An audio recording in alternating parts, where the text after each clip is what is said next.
Unified 911, anong matutulong namin sa'yo? Anya ti maitulong mi ken kaapo. Anong may tatabang ko sa imo? Unsay akong ikatabang nimo? Ngini makadabang na misal ka no. Sa anumang wika o dialekto, may tulong na darating sa iyo.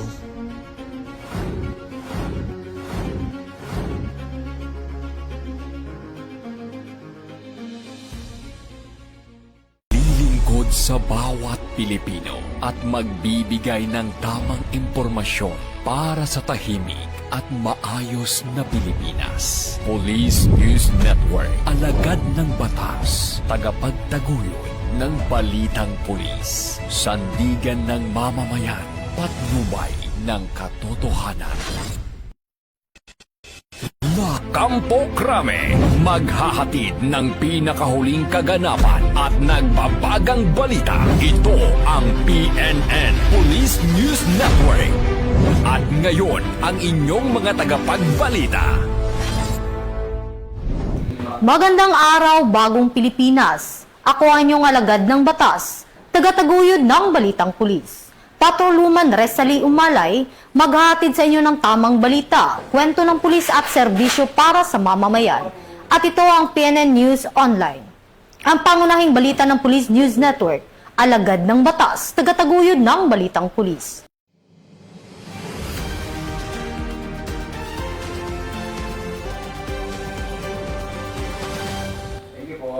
Narito ang mga balitang hatid ng ating PNN correspondents mula sa iba't ibang panig ng bansa.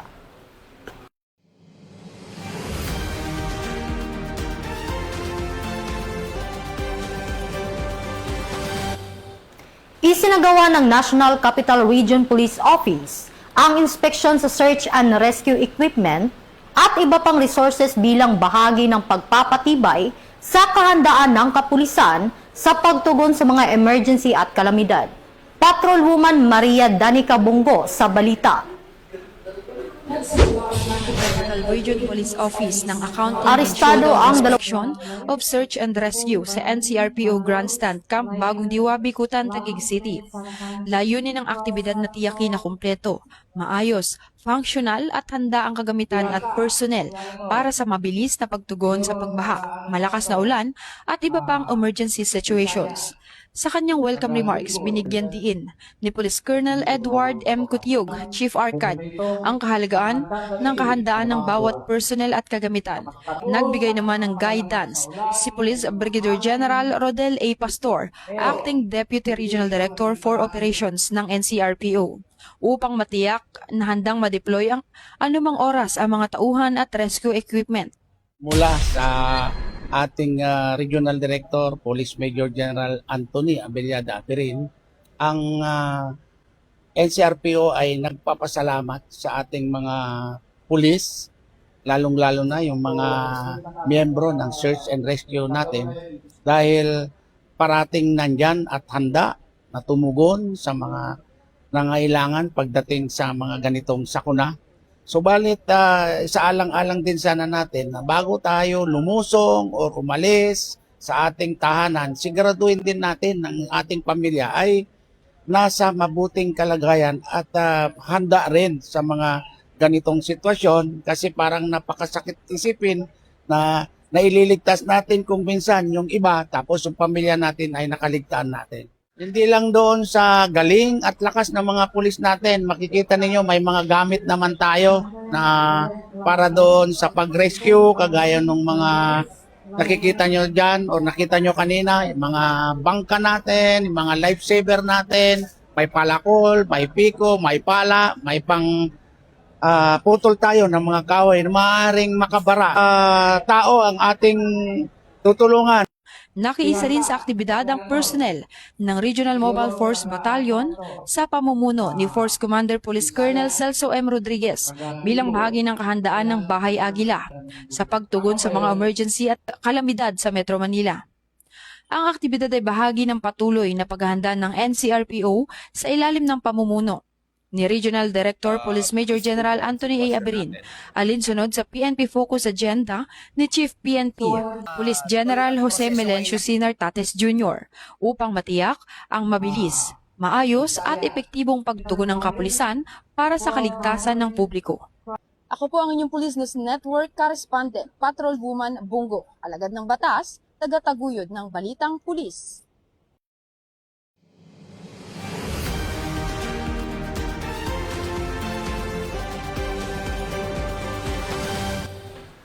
Arestado ang dalawang individual matapos makumpiska ng mga otoridad ang tinatayang 760,000 pisong halaga ng hinihinalang smuggled cigarettes sa isinagawang checkpoint sa Plaridel, Misamis Occidental. Yan ang balitang tinutukan ni Police Corporal Joel Subsuban. Police Regional Office din ang tinatayang 760,000 pesos na halaga ng smuggled cigarettes at naaresto ang dalawang individual sa isang checkpoint operation sa Barangay Eastern Looca, Plaridel, Misamis Occidental noong Agosto 10, 2026. Bandang alas 5:40 ng umaga, nagsagawa ng operasyon ang Provincial Intelligence Unit ng Misamis Occidental Police Provincial Office, katuwang ang BCP Plaridel, First Provincial Mobile Force Company at Plaridel Municipal Police Station. Naaresto ang isang 22 anyos na driver at isang 52 anyos na magsasaka, kapwa pawang mula sa labas ng Misamis Occidental. Nasa loob ng kanilang sinasakyang Toyota Innova ang kabuuang 950 reams ng Red Berlin cigarettes na tinatayang nagkakahalaga ng 760,000 pesos. Ayon sa inisyal na investigasyon, nagmula umano sa Dipolog City, Zamboanga del Norte ang mga sigarilyo at patungo sana sa Oroquita City, Misamis Occidental. Dinala ang dalawang naaresto at ang nakumpiskang sigarilyo sa Plaridel Municipal Police Station para sa dokumentasyon at kaukulang disposasyon. Ito turn over naman ang mga kontrabando sa Bureau of Customs sa Osami City para sa nararapat na aksyon.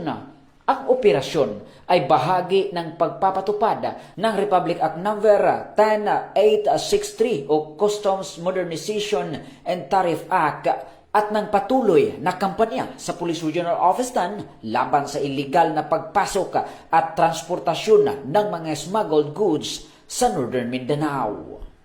Mula dito sa Campo Alagar, ako po ang inyong Police News Network correspondent mula sa Regional Public Information Office ng Police Regional Office 10, Corporal Joel Lazaro Subsuban, alagad ng batas, tagataguyod ng balitang pulis.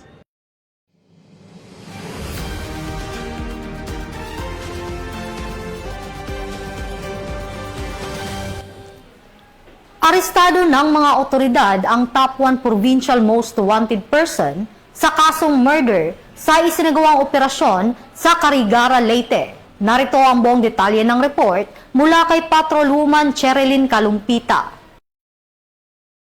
Na naaresto ang number 1 provincial level most wanted person ng Leyte Police Provincial Office matapos magsagawa ng joint law enforcement operation ang mga tauhan ng 3rd Special Action Battalion, Special Action Force, 2nd Provincial Mobile Force Company, Leyte PPO at iba pang PNP units sa Barangay Manloy, Carigara, Leyte. Isinagawa ang operasyon sa bisa ng warrant of arrest for murder kaugnay ng criminal case number R-CAR-2026-021-CR na inilabas ng Regional Trial Court, Branch 13, Carigara, Leyte, noong July 28, 2026. Nasa kustodiya na ng 2nd PMFC Leyte PPO ang suspect para sa dokumentasyon at tamang disposisyon. At mula dito sa headquarters sa Fort Santo Domingo, Santa Rosa City, Laguna, ako si Patrolwoman Cherilyn Kalumpita, nagbabalita para sa Police News Network. At ito ang bagong PNP para sa bagong Pilipinas. Serbisyong mabilis, tapat at nararamdaman.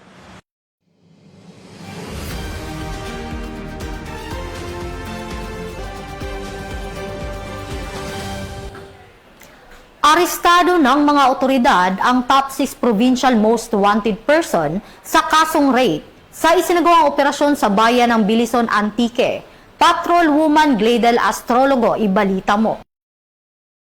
Police Regional Office 6 ang number 6 provincial level most wanted person sa isang manhunt operation sa Barangay Poblasyon, Bilison, Antique. Nito lamang ikasampu ng Agosto taong kasalukuyan. Kinilala ang suspect sa alias na Jovi, 44 na taong gulang, magsasaka at residente ng nasabing lugar. Isinilbi sa kanya ang warrant of arrest kaugnay ng kasong rape na inilabas ng Regional Trial Court Branch 12 sa San Jose, Antique noong ika-17 ng Hulyo taong kasalukuyan na walang inirekomendang piyansa para sa kanyang pansamantalang paglaya. Ayon sa Pro-6, naging susi sa pagkakaaresto ang tuloy-tuloy na intelligence-driven manhunt operations at koordinasyon ng Bilisan MPS at Provincial Intelligence Unit ng Antique. Pinuri naman ni Pro-6 Regional Director, Police Brigadier General Randolph T. Tuanyo ang mga operatiba at binigyang diin ng kahalagahan ng intelligence work at koordinasyon sa pagtugis sa mga wanted person. Kasalukuyang nasa kustudiya ng Bilisan MPS ang akusado para sa kaukulang dokumentasyon at disposisyon.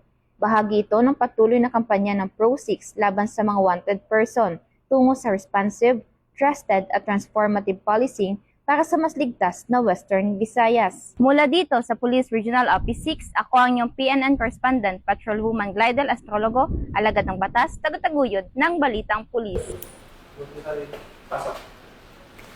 Agarang naaresto ng mga otoridad ang sospek sa pamamaril na ikinasawi ng isang traffic enforcer sa Dasmariñas, Cavite. Ang buong detalye ng report mula kay Patrolman Emerson Abido.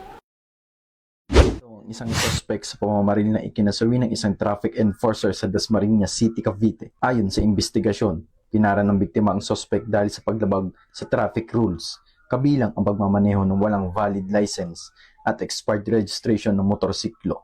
Makalipas ang ilang oras, bumalik ang suspect at muling hiningi ang kanyang motorsiklo. Nang hindi ito ibigay, umano'y bumunot siya ng baril at binaril sa ulo ang biktima bago tumakas. Sa isinagawang manhunt operation, intelligence gathering, at CCTV backtracking ng Dasmariñas Component City Police Station, naaresto ang suspect na si alias Cesar. Na-recover din sa kanya ang umano'y ginamit na baril at mahigit 2 gramo ng hinihinalang shabu. Ang suspect ay nasa kustodiya ng pulisya habang inihahanda ang pagsasampa ng kaukulang mga kaso laban sa kanya. Mula dito sa Cavite Police Provincial Public Information Office, ako ang inyong PNN Correspondent, Patrolman Emerson Abido, alagad ng batas, tagataguyod ng Balitang Pulis, bagong PNP para sa bagong Pilipinas, serbisyong mabilis, tapat at nararamdaman.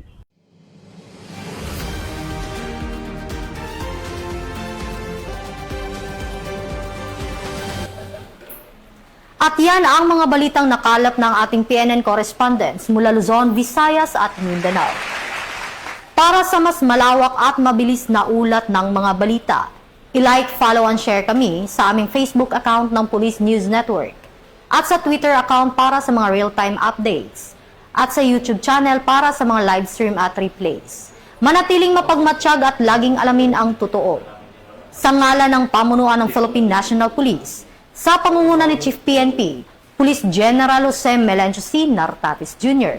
at sa pamumuno ni President Ferdinand Bongbong Marcos Jr., kami ay maglilingkod sa bawat Pilipino at magbibigay ng tama at balanseng balita.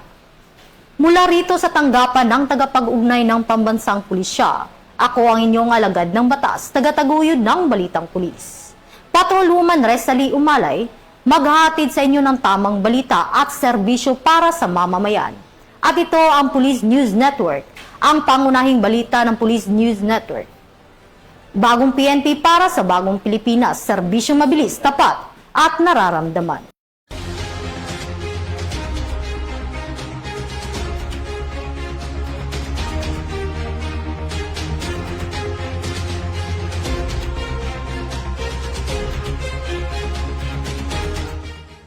Police News Network, alagad ng batas, tagapagtaguyod ng Balitang Pulis.